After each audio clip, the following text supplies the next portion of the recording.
Good evening, good morning. Zanu PF is a party of thugs. And the party is playing all manner of gymnastics. The party is scheduled to hold its conference this coming weekend. And is now insisting that succession is not on the agenda. Because this is a conference and we do not discuss succession during conference.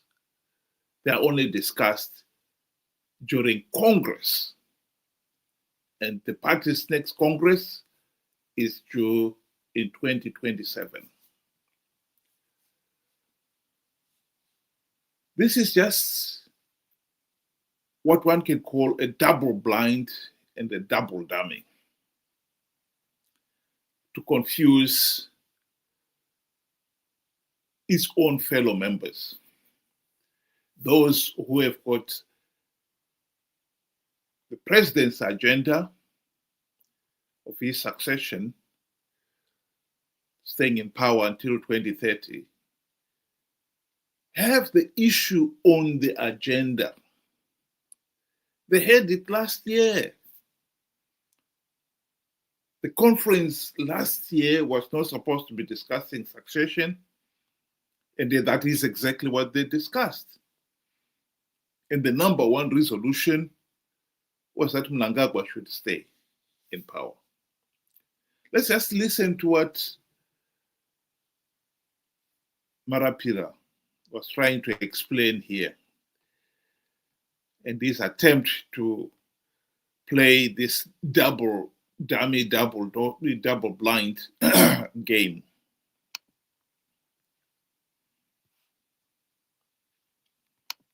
Succession is dealt with at Congress. We are not going to Congress. We have Congress in 2027. We are going to a conference. And the issue of succession is not an issue within Zanu PF.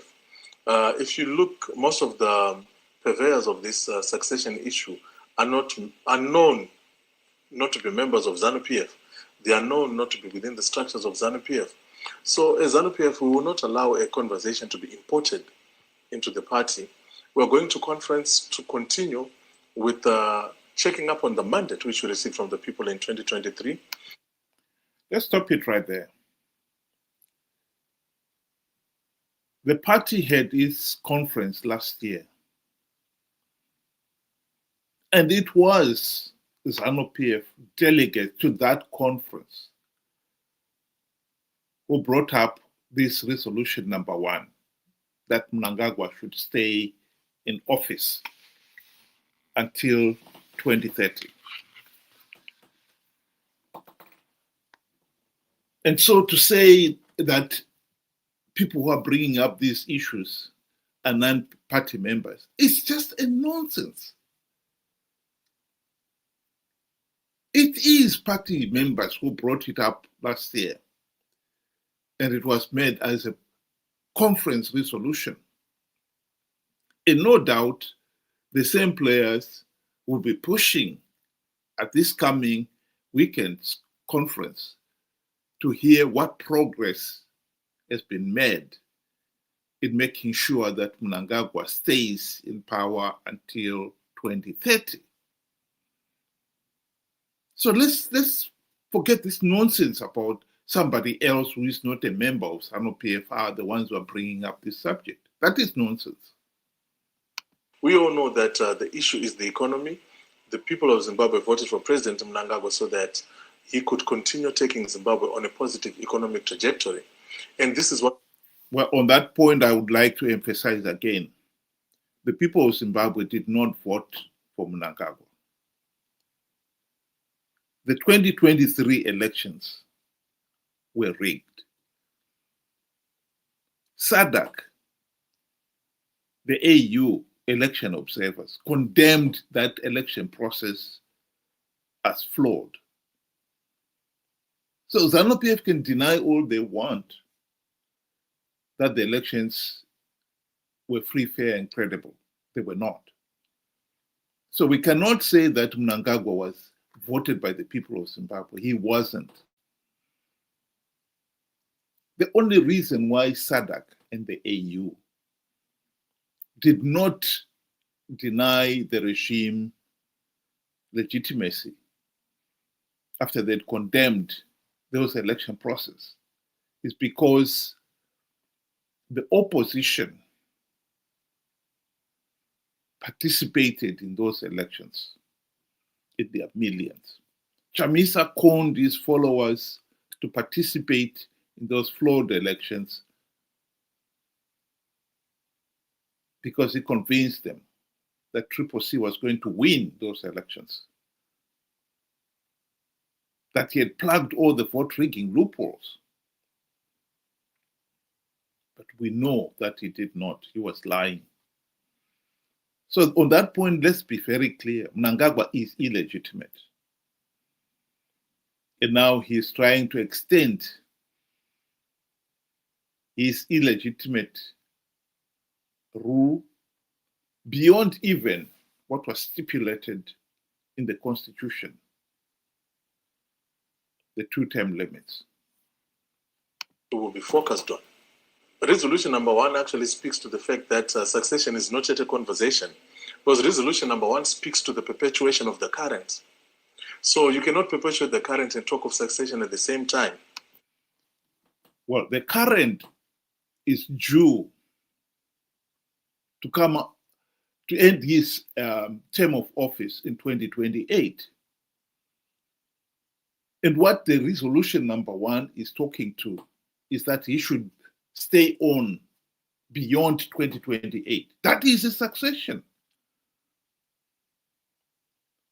If you was not going to stay in beyond 2028, then what is resolution number 1 talking about?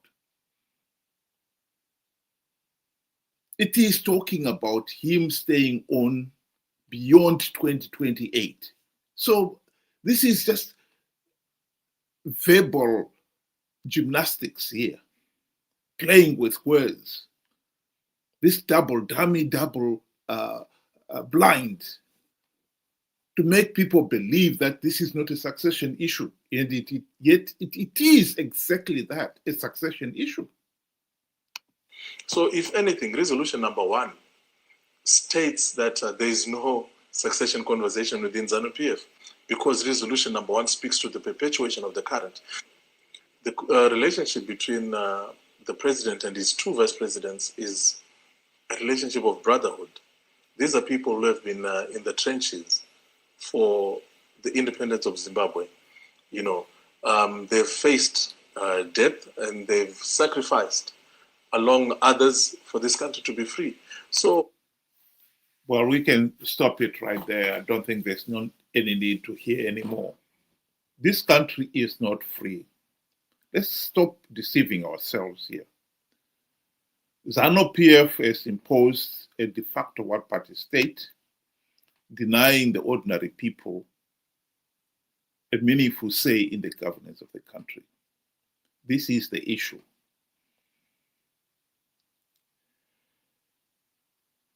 While the succession within Zanu PF has nothing to do with the ordinary Zimbabweans, one has to be aware, however, of how that succession battle is being fought. Now it turns out that the party has got a way of extending Mnangagwa's stay in power beyond 2028 without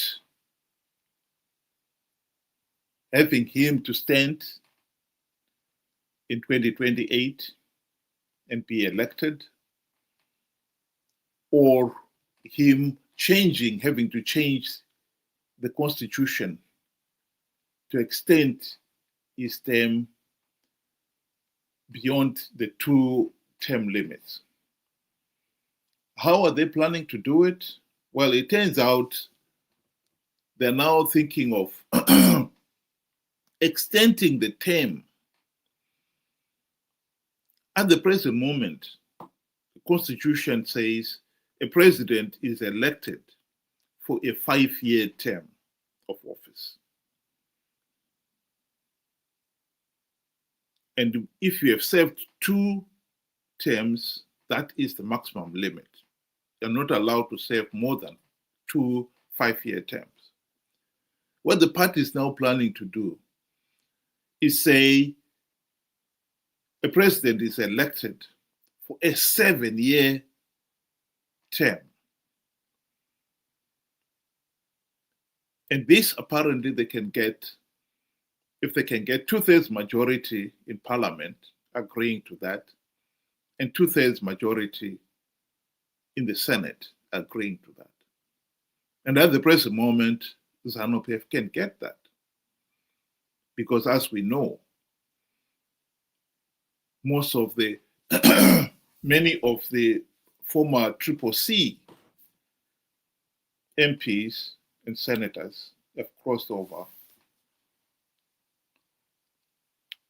to join Zanu PF in all but name.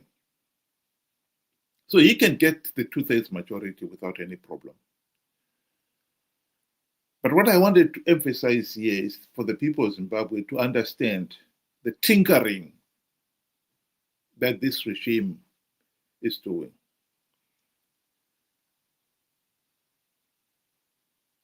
We started with a parliament in which the leader was prime minister. They changed the constitution to create an executive president. The executive president was elected, term of office was every 5 years. They changed it. They wanted the president to be elected every 6 years. But when Mugabe realized that he was going to have a tough time campaigning on his own, they changed that. They wanted presidential elections and parliamentary elections to occur in the same year. And so the presidential term of office was reduced to 5 years in step with the parliamentary. They called it the harmonized elections. And now the incumbent Zanu PF president wants to extend his stay in power, and now they're devising to decouple the parliamentary and presidential elections yet again, so that the parliamentary elections are held every 5 years and the presidential elections every 7 years.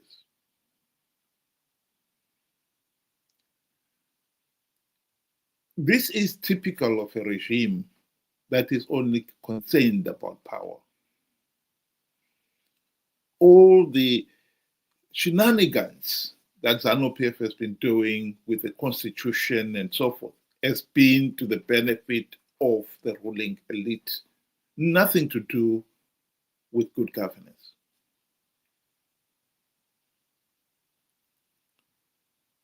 Is it possible that they can change the term? It looks like they can do that. What are we going to do as a people, as a nation? I think we have got a serious problem here. That only advantage we have is that Parliament cannot vote to extend their own term. In other words, as much as the MPs and senators can vote to extend Mnangagwa's term of office to 7 years, they cannot vote to extend their own term of office to 7 years. So the parliamentary elections will still have to go ahead in 2028.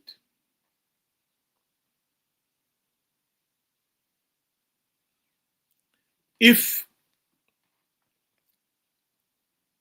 the regime, the party, goes ahead and votes for this extension of the presidential term to 7 years, then come 2028, 2027, the party congress, the Zanu PF party congress, so-called succession issue, I think those who are supporting somebody else other than Mnangagwa will suddenly realize you cannot bring that up because his term of office is 7 years. The party congress was supposed to elect the leader to take the party into the next election, presidential election. And the next presidential election would not be in 2028. So why replace the incumbent?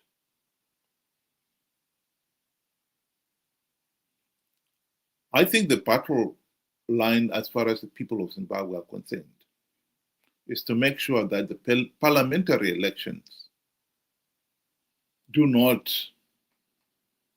give Zanu PF legitimacy.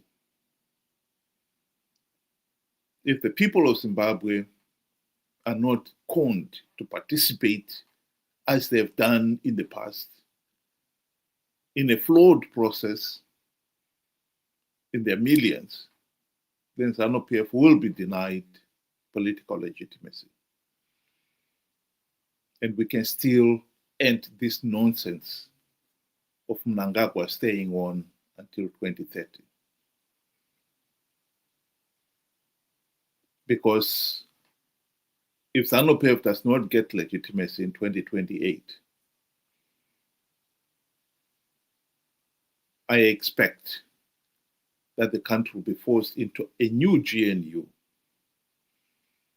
And the new GNU would not recognize Mnangagwa as president.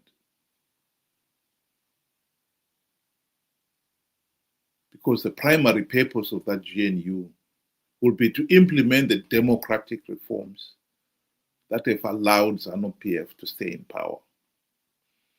And as I have said earlier on, Mnangagwa rigged the 2023 elections. He is illegitimate. And to say an illegitimate president should stay in office and preside over the GNU is pathetic.